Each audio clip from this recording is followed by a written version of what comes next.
is how you do it. Oh my God. Yo, I don't know what it is about this year. 2023 is like the rebirth of something in wrestling. Like the rebirth of emotion in wrestling. Oh, man. Thank you, London, for making that great. Thank you, WWE, for some amazing booking. Let's do this. Oh, what a great show. Roman lost. Roman lost. He got pinned. We were actually right about this. We put our emotion and our gut in the right place for this show, man. Oh my gosh. Honestly, one of the best shows again of the year. Like, WWE, you got some bangers this year. The Rumble was great. Elimination Chamber was great. WrestleMania Night 1, great. Backlash, great. Night of Champions, great. Like, the crowds this year have been fantastic to go along with these booking choices, man. Something in wrestling is becoming so much better again. This year's been fantastic so far. Hope everybody had a great Canada Day yesterday. I sure as hell did. Let's do our best with this. Welcome everyone to Down, Down, Up, Up. It's your boy here, Apollo. Of course, today's topic of discussion on Talk Apollo Talk. It's WWE Money in the Bank 2023. And it was good. It was good. Let's do our best with this. We, appropriately enough, kicked off with the men's Money in the Bank ladder match. Makes sense. We had both men's world's champions in action later in the show. We also had the Intercontinental Champion in action later in the show. If we're giving someone briefcases, let's give it to the man first and let him make decisions later need be, which almost did. Of course, featuring Santos Escobar, Butch Pete Dunne, Damian Priest, Ricochet, Shinsuke Nakamura, LA Knight, yeah, and Logan Paul. And I must say, this match was kind of what I was actually expecting when it comes to who looks good and who got taken out. I knew Logan Paul and Ricochet just couldn't resist something, eh? And sweet Lord, that was scary for a minute, though, in all seriousness. Because once I saw the double tables, oh yeah, it's got to be Logan and Ricochet. I, of course, was one of the sane ones who didn't buy Logan Paul having a chance in winning this match, if you saw my prediction video. And I knew things were going to happen, but Lord help me, I didn't think they were going to happen to that extent. So, for reference, we've got two ladders set up in the ring, side by side. Ah, there we go. Whoever's getting on that other ladder, they're going through those tables. Well, I was sort of right. We had Ricochet and Logan Paul doing their thing, and it looks like they were getting pushed off, and I'm thinking, wait a second, can they fall? Do they have enough room to fall from there? Probably, but they fall into the ropes, and I'm thinking, what are you doing? And someone must have maybe called an audible. Ricochet Spanish flied Logan Paul through one table, but both of their heads bounced off of the other table. That has got to be one of the scariest moments I've ever seen in a Money in the Bank ladder match. I haven't heard anything about injuries and whatnot from this show. I really hope they're both okay. That was terrifying, guys. Absolutely terrifying. Aside from that, we did have some other great ladder spots in this match, but I can't go through every single little thing. But what I will go through was exactly what I expected. LA Knight, the man had the opportunities. He was taking folk out at the end who were coming in. He made the climb, but Damian Priest made it up and a choke into a Falcon Arrow off the ladder. Ladies and gentlemen, your winner of the men's Money in the Bank ladder match this year, the man who botched saying it earlier this year in February, actually won the bloody match. Damian Priest is the new Senor Money in the Bank. I could not be more happier for Damian. I am so excited to see what kind of stuff we're going to do with him in Judgment Day. I really hope he gets to become world champion out of this. It made sense. Damian Priest gets his comeuppance from all the Bad Bunny stuff. He didn't get a match of his own at WrestleMania this year. This felt so right. And it just goes to show how you just need to pay attention to some of these little things in wrestling. I will say it again. When he made that mistake in February promo-wise and then tweeted about it, I agreed how great it would be if he could win the Money in the Bank ladder match after all. And he did.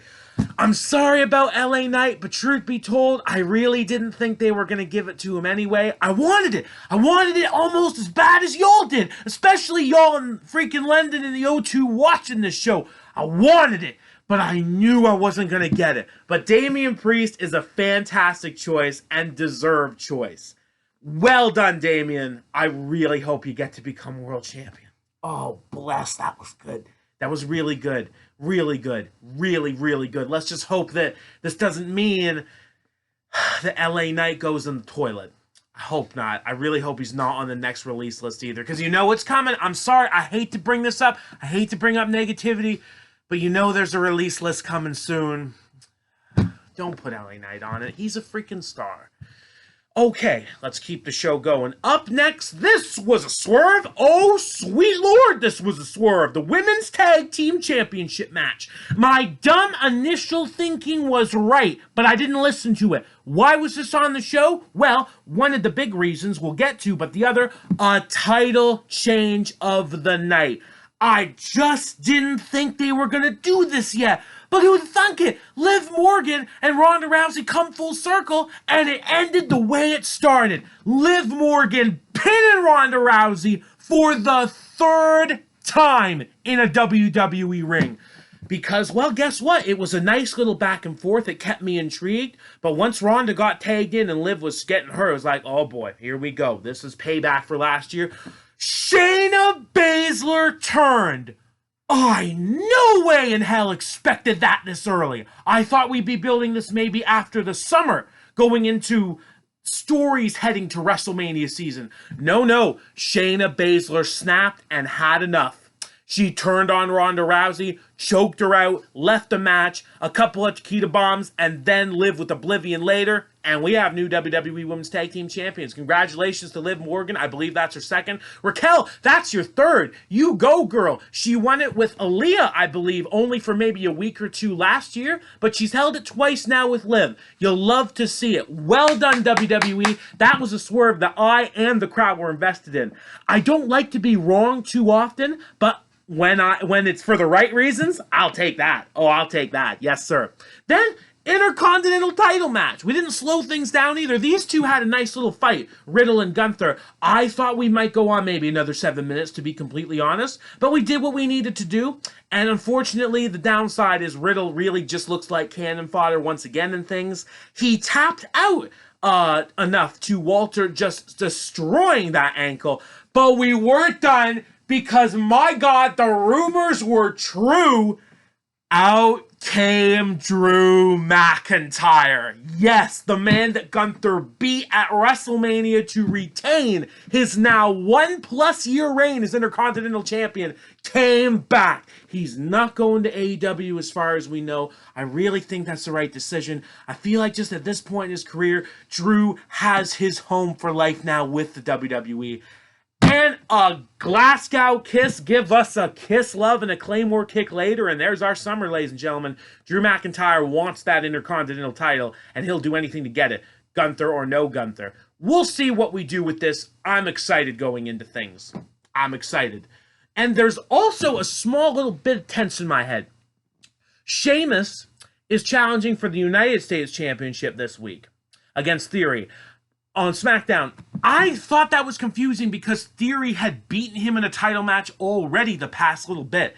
Why would Sheamus lose again?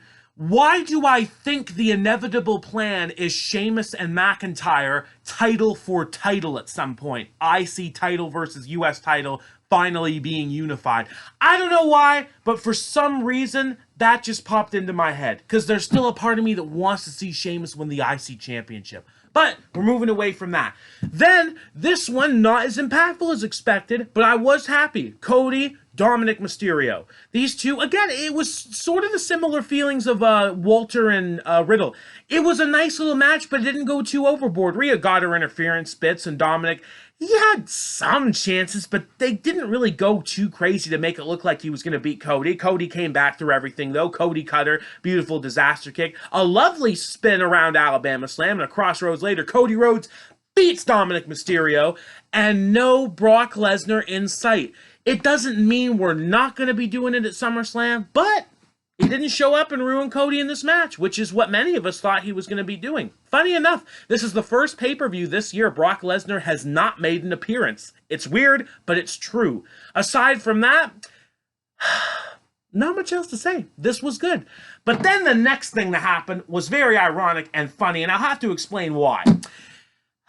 There was a little ad snippet of 2K23, and I just decided to make jokes with my friends. Oh, it's John Cena, yeah, John Cena.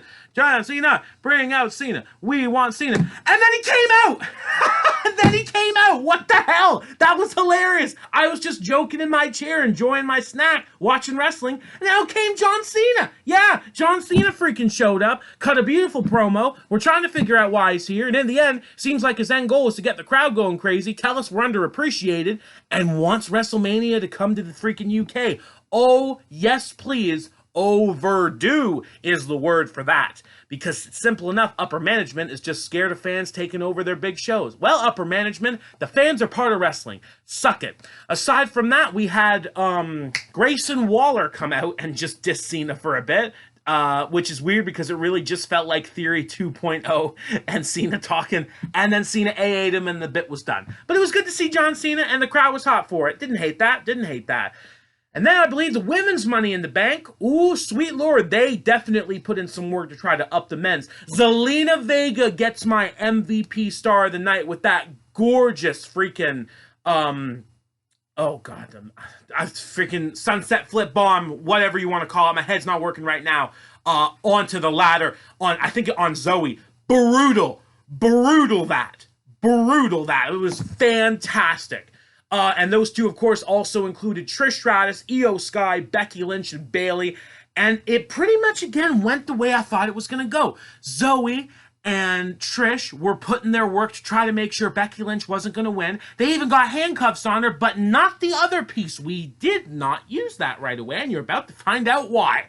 And then, of course, Bayley and Io working together, but then, of course, Bayley pushes her off the ladder, and you're thinking, of course, what?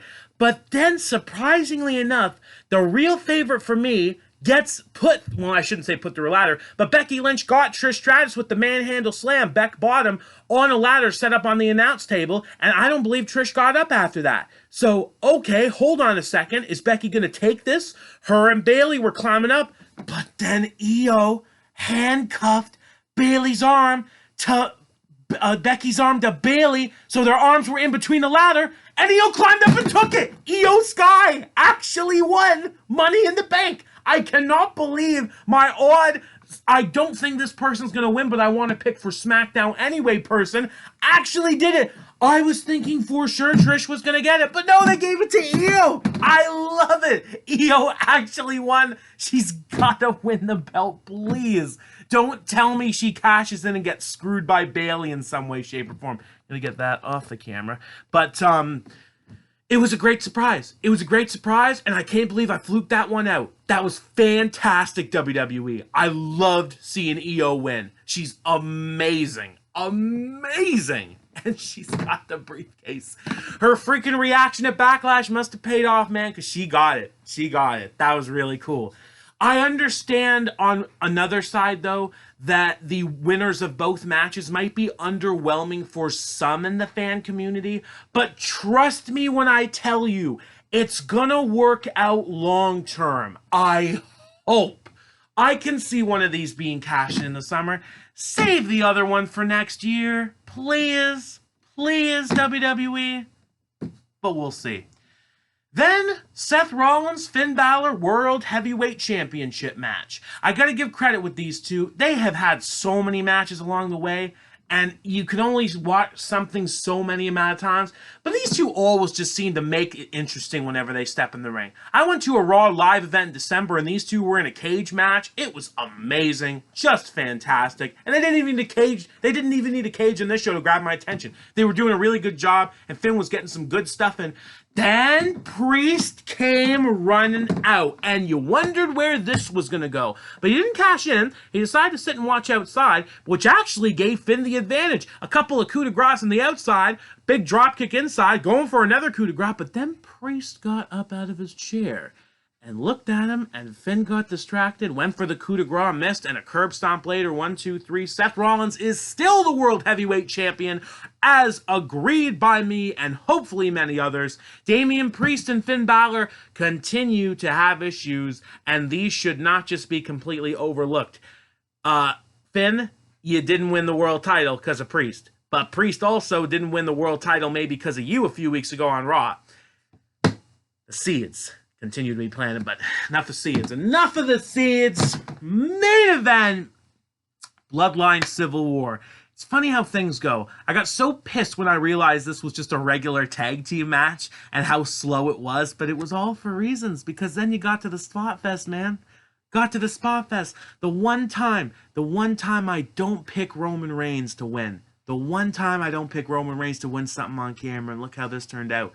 Because, well, the Usos had their shot, but the ref got bumped after Roman got hit with the 1D, and like a 10 count, and the ref's down, of course.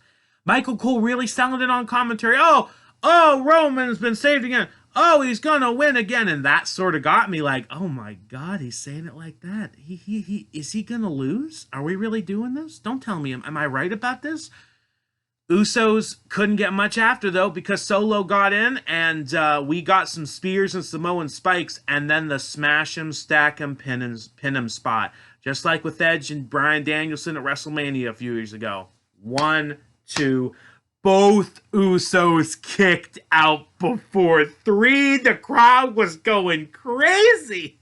Crazy. Solo tried to calm things down and tried to put I believe it was Jimmy through the announce table with a splash, went through the table himself, Jimmy moved, Jay and Roman trade super kick, Superman punch, super kick, spear, 1, 2, Jay kicks out with a low blow to Roman. My God, the storytelling with that. And the announcers didn't even realize that right away. It was fantastic. Some kicks take out Sikoa. More kicks to Roman. A splash off the top by Jay. 1, 2, 3. Roman Reigns got pinned. Long-term booking has a great way of paying off for these kind of moments, and I'm glad WWE went this route with Jey Uso, because that was big, and I don't know if it's going to get any bigger than that. I don't know what this means for SummerSlam. Who does Roman fight for the belts? Do we do a triple threat? Do we do Jey Roman? Do we do a 4-way and throw Sikoa in there? I don't know, man. But Roman Reigns got pinned in like some 3.5 years. Oh, it was special. It was really special. The crowd loved it. I loved it. My friend was losing his mind after picking Roman and Sikoa to win. I don't think he was expecting the freaking gun to like the trigger to be pulled for this match. But it made sense. I kept trying to tell myself, why would Roman win this match? And there was just no answer this time. And we were right. We were right. That was Money in the Bank. After going to a bunch of AEW wrestling shows and watching this, I ain't saying which one's better. Great job, professional wrestling. You did an amazing thing the last week. Keep it up, because we are loving what you're doing. Thank you, everybody. Awesome stuff. Thanks for being here, everyone. Let me know what you loved or didn't love about Money in the Bank. Hit me up. Like, share, subscribe. Almost at 300 subscribers. Roman got pinned. Roman got pinned. Keep it real.